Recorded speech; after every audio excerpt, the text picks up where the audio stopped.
요즘에 금값, 은값 올랐다는 얘기 많이 들리는데요. 이번에 구리값도 사상 최고치라고. 이건 또 어떻게 해석을 해야 돼요? 왜 이런 거예요? 뭐 산업 수요가 우선 있고요. 오늘 저희가 계속 얘기하는 거가 AI 얘기인데 뭐 재생에너지나 인공지능 데이터 센터, 전력망 같은 것들에 이거 AI가 또 전력 먹는 하마잖아요. 그렇게 봤을 때는 구리가 많이 들어간다라는 게 첫 번째 AI와 관련된 부분이고요. 두 번째로는 미국에서 트럼프 행정부가 향후에 구리에 대해서 관세를 부과할 가능성에 대해서 얘기를 하거든요. 네. 그러면 미리 사두자라고 하는 부분이 미국 내에서 좀 존재하는 이런 부분까지 겹쳐서 거기다가 최근 들어서 원자재 가격들이 전반적으로 뭐 금, 은 상관없이 계속 맞아요. 오르고 있거든요. 네. 이런 랠리가 좀 가고 있는 것이 아닌가 보고 있습니다.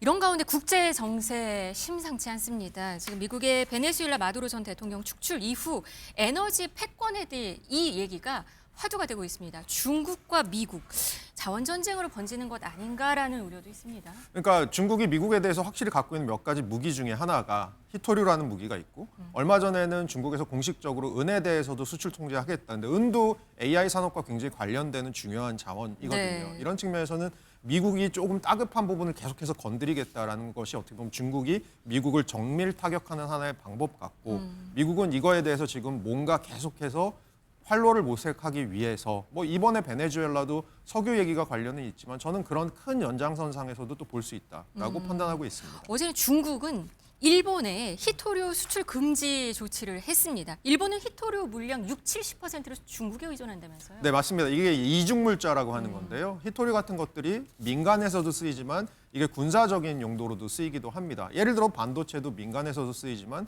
무기에도 들어가거든요. 그렇게 봤을 때는 이중물자에 대해서 수출 통제를 일본에 대해서 하겠다. 일본이 대만에 대한 발언들, 그것을 통해서 중국을 자꾸 건드리는 부분들에 대해서 다카이치 사나이 총리에 대해서 지금 계속해서 그 발언 철회해라 얘기하는데 다카이치는 지금 철회 안 하겠다라는 네. 거고요. 그 이면에는 다카이치 사나이 총리의 지지 기반 중에 중국을 그렇게 때리고 강한 일본을 주장하는 사람들이 굉장히 많기 때문에 정치적인 측면에서 이거 물르기가 쉽지 않은 상황. 그럼 양국의 일종의 중국의 일본에 대한 한일령 같은 것들은 좀 오래 갈 수 있는 부분 같습니다. 네, 이 시점이 이재명 대통령 중국 방문 도중이었었고요. 또 방일 시점을 앞둔 시점입니다. 또 관련 해석들은 또 나오고 있는 것 같습니다.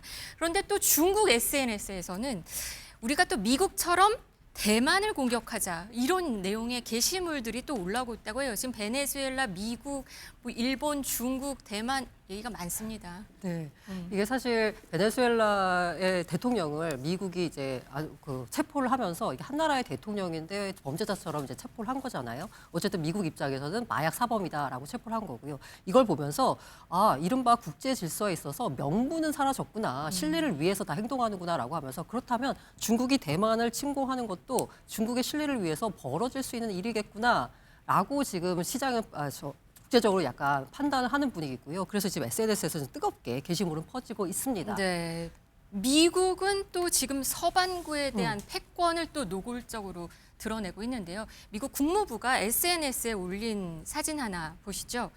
이곳은 우리의 반구다 이런 말을 했습니다. 실제로 지난해 11월에 공개된 국가 전략 보고서에서 보면 이른바 이제 그 돈로주의라고 이제 표현을 하거든요. 이제 멀로주의의 이 도널드 트럼프 버전이기도 한데 이 이른바 이제 멀로주의 선언 때는 뭐냐면 아메리카 반도의 일에 유럽이 간섭하지 말라는 거였어요. 근데 이번에 이제 돈로주의는 뭐냐면 미국과 우리는 전 세계 경찰로 이제 우리는 더 이상 행동하지 않겠다. 다만 우리의 직접적인 이익과 관계 있는 이 서반구에 대해서는 우리가 영향력을 행사하겠다라고 하면서요. 베네수엘라로 시작했는데 멕시코에 대해서도 경계하고 있고요. 그린란드에 대해서도 본격적으로 접수를 하려는 듯한 움직임을 지금 현재 보이고 있습니다. 네, 관련해서 지금 국제 정세가 정말 심상치 않게 움직이는 것 같습니다. 오늘 경제라이브 여기까지 전해드리겠습니다. 허준영 교수, 고란 경제전문기자였습니다. 고맙습니다.